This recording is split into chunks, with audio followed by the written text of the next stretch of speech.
First off, we're going to need a simple means to render an image pixel by pixel. Piglit doesn't allow this directly, but we can use Piglit to generate an image and then display that image in a window. As we saw in our Tetris game, Piglit includes a class image, which represents an image we can blit to a location in the window. In Tetris, we created image objects by loading images from files. For our purposes here, though, we want to create a new blank image without loading anything from a file, so we can use the image.create function. In the first line here, we've created a 500 by 500 blank image. These Piglit image objects, though, don't directly allow for modification of their pixels, so for that purpose I've created a wrapper class, mutable image, and I placed it in a module I called draw. You'll find this draw module in the code example directory. So here we import this draw module and create a mutable image from the Piglit image. We can then use the methods of mutable image to set individual pixels. Pixel coordinates are oriented from the bottom left pixel 0, 0, and colors are specified as tuples of the red, green, and blue components, as values from 0 to 255, 255 being max intensity. So the call to set pixel here sets the pixel at coordinate 12050 to the color 02550, which means fully green. Be clear, though, that the setPixel method and mutable image's other mutating methods don't immediately affect the Piglit image object. Only when we invoke updateImage do the changes in the mutable image show up in the Piglit image. And lastly here, the draw module contains a display window function that takes a Piglit image and displays it in a window of the same size as that image. Display window does all the business of creating an onDraw handler and invoking app.run, so this here is a complete program that creates a 500 by 500 blank image in memory, sets one of its pixels to green, and then displays it in a 500 by 500 window. Understand that we can create a mutable image with a non-blank image. Here we load an image from a file, wrap it in a mutable image, and using the getPixel method, get the color of the pixel at 200/350. We then set the pixel at 120/50 to that same color, then update the image and display it in a window. So here we are effectively displaying a modified version of an existing image. There are actually many ways of representing colors, but the most commonly used is the RGB scheme, where the three additive primary colors, red, green, and blue, are each represented by a number, usually an integer from 0 to 255, because then each component can be represented by a single byte. If all three color components are 0, the color is black. If all three color components are 255, the color is maximum white. Commonly, though, we wish the pixels of an image to also have a component representing transparency, such that we can composite the image over another with the image underneath showing through, in whole or in part, behind some or all of the pixels of the top image. This measure of pixel transparency is usually called alpha, which is most commonly stored as a byte per pixel, just like the color components, and so it's represented as an integer between 0 and 255. For the purpose of operations, however, we usually think of alpha as a float value between 0.0 and 1.0. The alpha component of a fully transparent pixel is 0.0 as a float and 0 as an integer, while the alpha component of a fully opaque pixel, a pixel that's not transparent at all, is 1.0 as a float and 255 as an integer. When a fully transparent pixel is drawn on top of another image, it's effectively not drawn at all because it's totally see-through. But when a fully opaque pixel is drawn on top of another, then its color simply replaces whatever it draws over. The complicated part is when a semi-transparent pixel, a pixel with an alpha value between 0 and 1, is drawn over another, because then the color and alpha components of the resulting pixel is a mix of the pixel on top and the pixel underneath. So now, consider what happens when you shine a light through two overlapping tinted windows. The percentage of light that gets filtered out depends upon the percentage of light filtered by each window individually, but we can't simply sum the percentages together because once the light shines through one window, there is less light for the second window to filter. So once the light passes through window 1, the percentage of light then shining through that other window is 1 minus window 1. So the amount of light filtered by window 2 is actually the quantity 1 minus window 1 times window 2. Now that we have the proper percentage filtered by the second window, we can add the percentages together to get the total amount of light filtered by both windows together.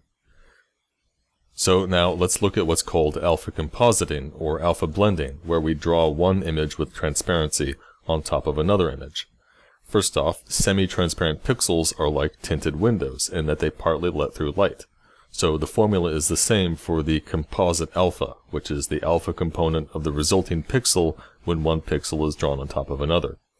You take the alpha of one of the pixels and add it to the quantity 1 minus that value, multiplied by the alpha of the other pixel. And just like with tinted windows, it doesn't matter which pixel we designate as alpha 1 and which is alpha 2.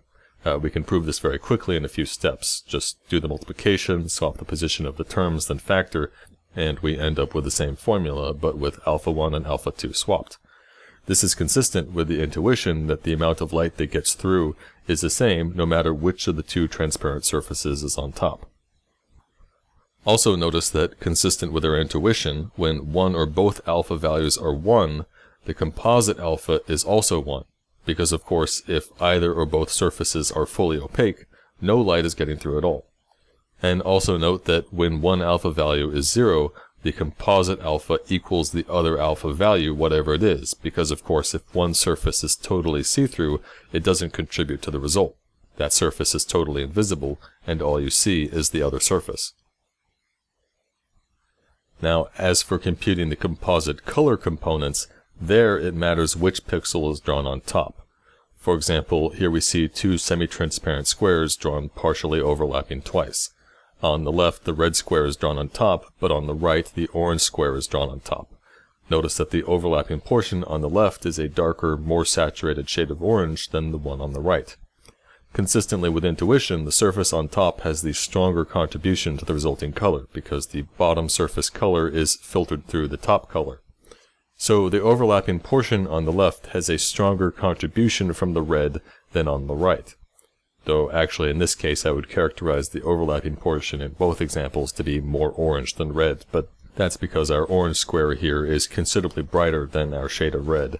If the red square were bright and the orange square dark, the overlapping portions would likely look more red than orange in both cases. In any case, be clear that while the composite color differs in the two examples, the overlapping composite alpha value does not.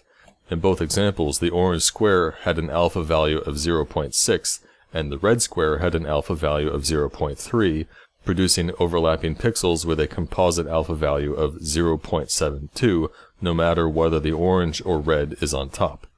But looking at one of the color components, the blue component, our orange color had a blue value of 175, and our red color had a blue value of 50. When the red is on top, this produces a composite blue value of 123, but when the orange is on top, it produces a composite blue value of 154. The formula that gets us these composite color components looks quite similar to the composite alpha formula. First, we refer to the pixel drawn on top as the source pixel, abbreviated SRC, and we refer to the pixel on top of which we are drawing the destination pixel, abbreviated DEST. Second, be clear that when we consider a pixel by itself, whatever color values it has are effectively diminished by the pixel's alpha value.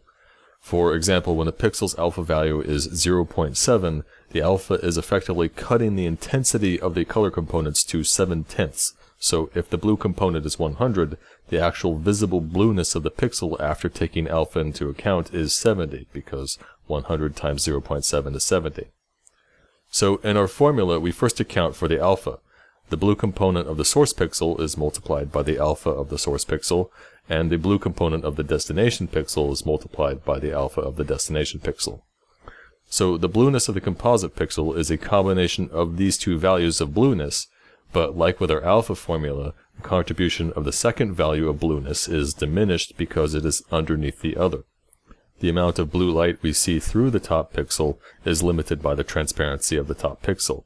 If the top pixel, the source pixel, has an alpha of 0.7, we only get 1 minus 0.7, 30%, of the blueness underneath. That's why we multiply the destination pixel blueness by 1 minus source alpha before adding it. Now, once we add these two intensities of blueness together, what we have is the actual visible intensity of blueness of the composite pixel. By multiplying in the source alpha and dest alpha, we've already accounted for the alpha of the composite pixel. However, what we usually want is the color components without alpha taken into account, which is why in the formula we then factor out the alpha by dividing by the composite alpha. To be sure, when we actually display our composite pixels, we'll want to get the actual color values, but if we're generating image data, we want it in a form which we can correctly composite with other images. We want it in the same form of the original source pixel and the original destination pixel.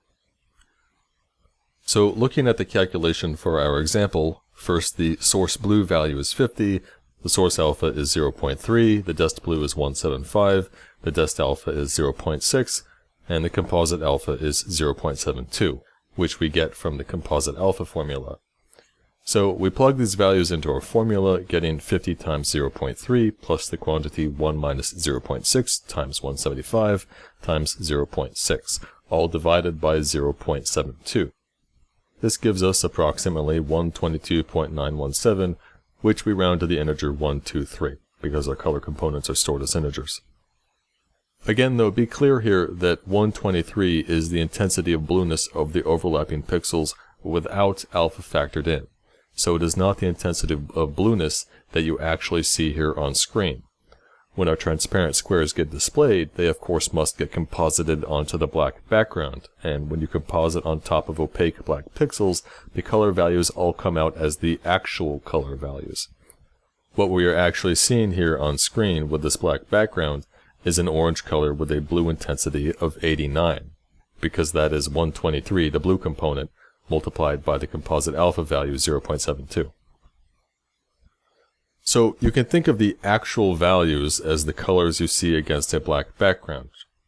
Just be clear that were we to display our transparent surfaces on any other color background, including white, the color values would change in the compositing process. Now, these actual color values, the values multiplied by the alpha, are more commonly known as pre-computed values. If you're going to be compositing images a lot, it can be more efficient to actually store their colors as pre-computed values because it simplifies the composite formula, removing two multiplications and a division. It might seem strange that you can actually store an image with the wrong color values, but understand that if you ever need the true color values, the ones without the alpha factored in, you can simply take these pre-computed values and divide by the alpha value to get them back.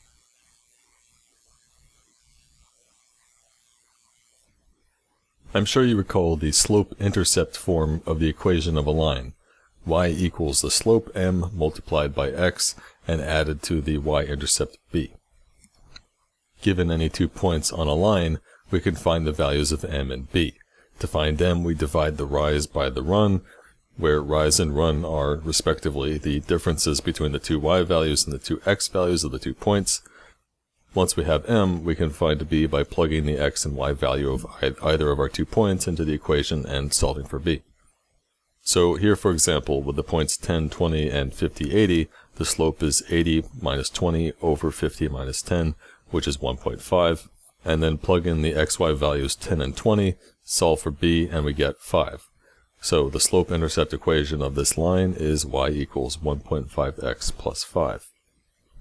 For our line drawing algorithm, we have to distinguish between two cases. When the slope is between -1 and 1, it runs more horizontal than vertical, and so while every pixel has a unique x value, some adjacent pixels share the same y value.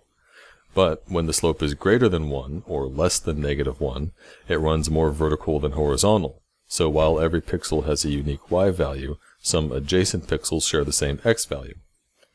There's actually a third case where the slope is equal to 1 or -1, in which case the line runs perfectly diagonally, such that each pixel of the line has both a unique x and unique y value. For our purposes, though, we can lump this third case in with one of the other cases, so we'll lump it in with the case of a slope between -1 and 1. So now, in each of these two cases, we can frame the problem of drawing a line in different ways. When drawing a line with a slope between -1 and 1, the problem is to find the corresponding y value for each unique x value. But when drawing a line with a slope less than -1 or greater than +1, the problem is to find the corresponding x value for each unique y value. And then in the third case, if the slope equals -1 or 1, we can treat it as a case of finding the corresponding y value for each unique x. So now, looking at the naive line drawing algorithm, we'll define a function naive line that takes 2 points as arguments, each specified as a tuple of x and y coords. So first off, we assign the x and y values to local variables x1 and y1 for the first point, and x2 and y2 for the second point. If you're confused by the syntax here, Python allows us to conveniently assign the elements of a tuple or list to variables using commas to separate the target variables. So x1 here receives the first element of point 1, and y1 receives the second. The number of variables must match the number of elements, so if point 1 here had something other than 2 elements, this would trigger an exception. In this case though, we know point 1 should have 2 elements, an x value and a y value. In any case, with our coordinate values, we can then compute the rise and run. It doesn't matter which y coordinate we subtract from the other, but whichever order we choose, we must use the same order when subtracting the y coordinates. If the run turns out to be 0, that means the slope is infinite, meaning a vertical line, which we must treat as a special case. In a vertical line, the x-chord is unchanged for all pixels, so we simply loop through all y values in the line segment and draw a pixel at x1, y. We could of course just as well use x2, because if the run is 0, then x1 and x2 are equal. For the moment now, for our purposes, just assume there exists a function plot, which draws a pixel at the specified coordinates. You'll note that to iterate through the range of y values, we use the Python range function, which returns a list of integers, starting at the first argument and running up to, but not including, the second argument. So to loop from y1 up to and including y2, we make the second argument y2 plus 1. The other complication here is that range's first argument must be lesser than its second, which might not be the case if y1 is greater than y2. So before the loop, we test if y2 is less than y1, and if so, swap the values of y2 and y1. This ensures that y1 is less than y2. Looking now at the rest of the function, if the run is not equal to 0, we compute the slope by dividing rise by run. Note that we must explicitly make one of the values a float, because in Python 2, the division of an integer by an integer always returns an integer, whether it's mathematically correct or not. By making one of the operands a float before the division will return the mathematically correct float value. In any case, once we have our slope, we can compute b, the y-intercept. Now that we have our equation of the line, we decide which case we're dealing with. If the slope is between 1 and -1, then our line is more horizontal than vertical, so we need to find the corresponding y value for each x value. Otherwise, our line is more vertical than horizontal, so we need to find the corresponding x value for each y value. The logic in both cases looks very much like that for the case of a straight up vertical line, except we must actually calculate the corresponding y and x values. We get each y value by plugging each x into our line equation, and we get each x value by plugging each y value into our line equation. Note that in both cases, we have to round our answers and convert to an int because we're looking for the nearest integer coordinates. Strangely, the round function returns a float value instead of an int, so if you round 3.5, what you get is the float 4.0 instead of the int 4. Anyway, with a few changes, we can include naiveLine as a method in the mutable image class. The first argument must then be self, and we'll need another parameter for the color to draw. Inside the method, our calls to plot are replaced by calls to mutable images setPixel method with the color as the third argument. So now to draw lines on our mutable images, we can invoke their naiveLine method. Here we invoke naiveLine passing in the point 200, 400 and the point 300, 100 with the color 0, 255, 0, which is green. So this naive algorithm is a serviceable way of drawing lines, but in the next video we'll look at a more efficient approach, the Brazenham line drawing algorithm. For the case of a rectangle, testing whether a point lies inside the bounds of a polygon is quite trivial. If the point's x-chord is greater than or equal to the left x-chord and less than or equal to the right x-chord, and if the point's y-chord is greater than or equal to the bottom y-chord and less than or equal to the top y-chord, then the point lies inside the rectangle. But what about testing whether a point lies inside a complex polygon with jagged edges?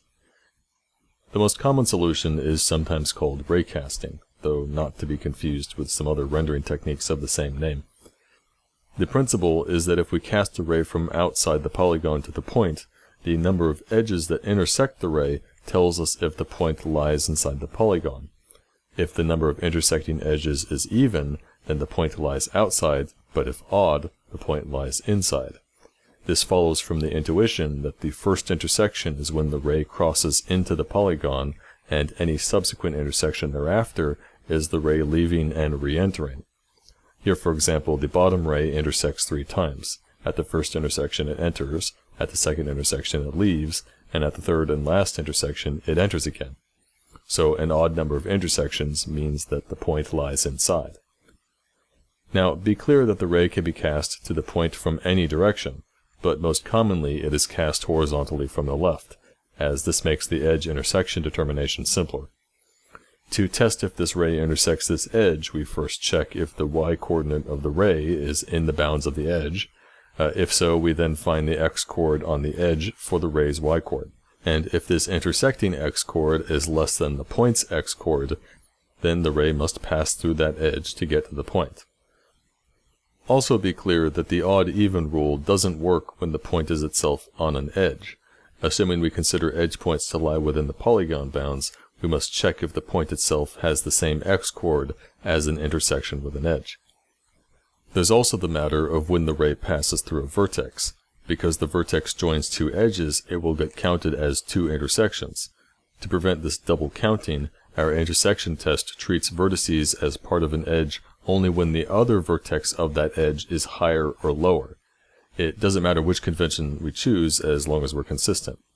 So here, if we consider vertices to belong only to edges where the other vertex lies above them, the top edge here, highlighted green, counts as an intersection, while the bottom edge here, highlighted red, does not. So now we have an odd number of intersections that correctly identifies this point as lying inside the polygon. This vertex over or under rule works even when the ray runs along a horizontal edge. Without the rule, this here is treated as 4 intersections, erroneously suggesting the point lies outside the polygon. Once we take the rule into account, though, only one edge counts as an intersection because the others are intersected at their vertices, yet their other vertices do not have a greater y-chord. And notice that the rule also works here if we follow the other convention of including vertex intersections only when the other vertex lies below.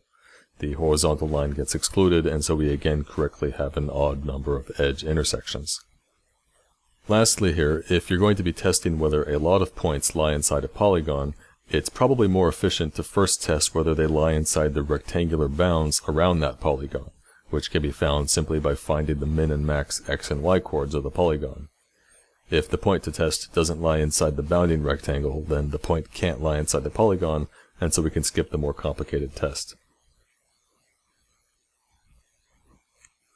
A similar problem is how to fill in the pixels bound by a polygon.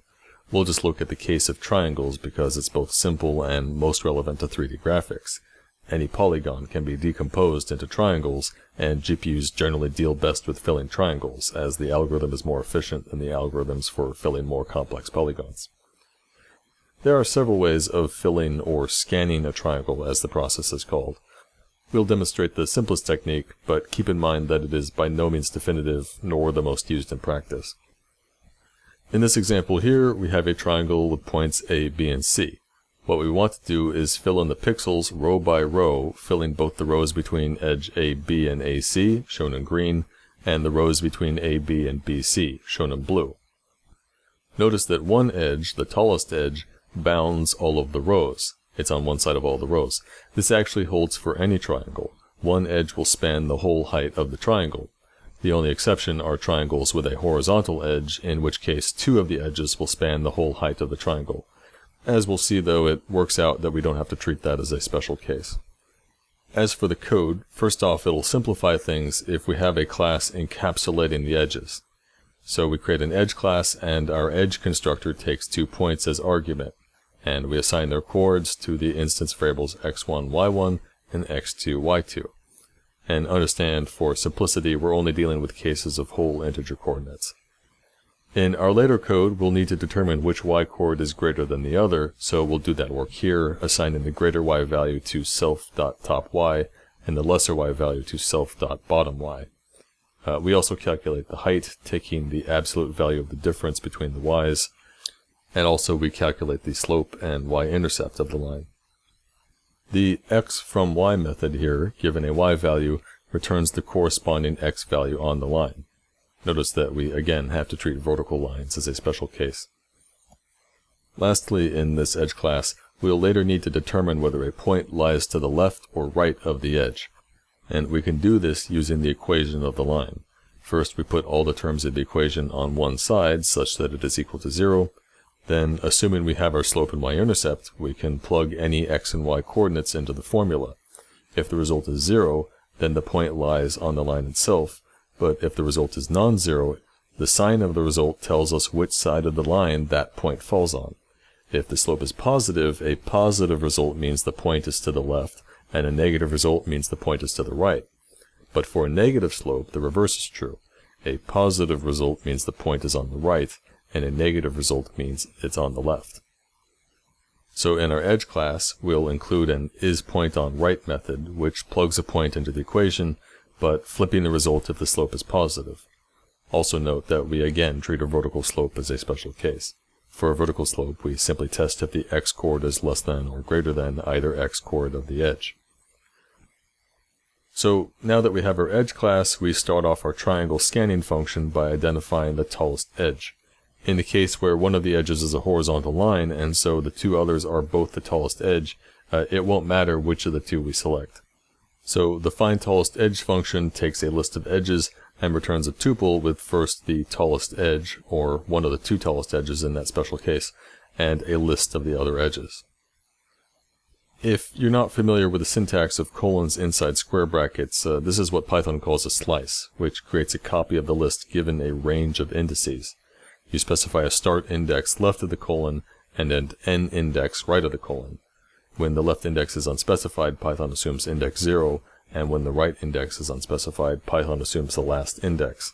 So when we write edges bracket 1 colon, that returns a copy of the list, but only including the items starting at index 1.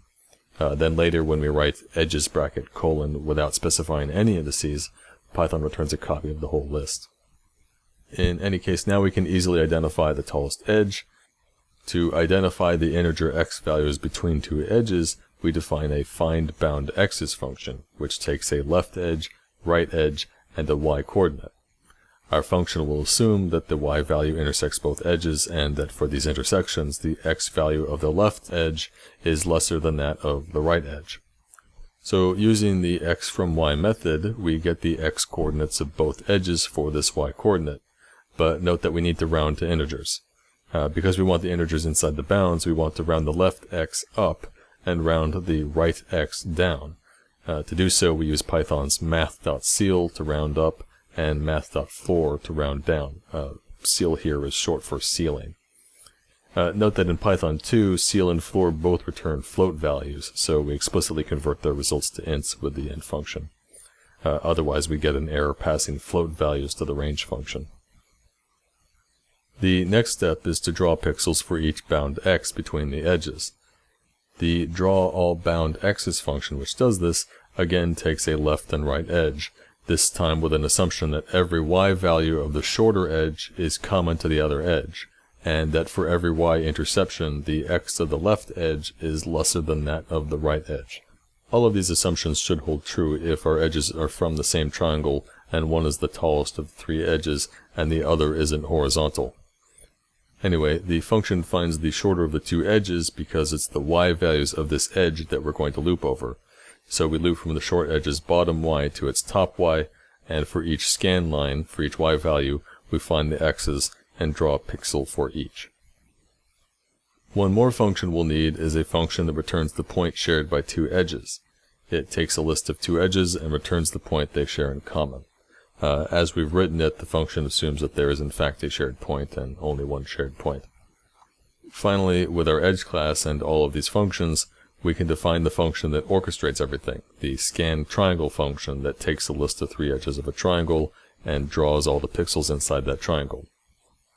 In the function, first we identify the tallest edge with our findTallestEdge function, assigning the list of the other two edges to a variable others. Then we need to determine whether the tallest edge is on the left or the right by comparing it to one of the other two edges. We can do so by determining if the common point of the other two edges is to the right of the tall edge. Once we have that, we can then loop over the other two edges, and when the other edge is not horizontal, invoking draw all bound x's with the tall edge and other edge as argument. And very importantly, we're passing the left edge as the first argument and the right edge as the second argument. Finally, to actually use this function as part of our mutable image class, we'll make scanTriangle a method of the class, add a color parameter, and lump all of the helper functions into scanTriangle for lack of a better place to put them. Note that in draw all bound x's, we replace plot with self_set.pixel, and we pass in the color argument.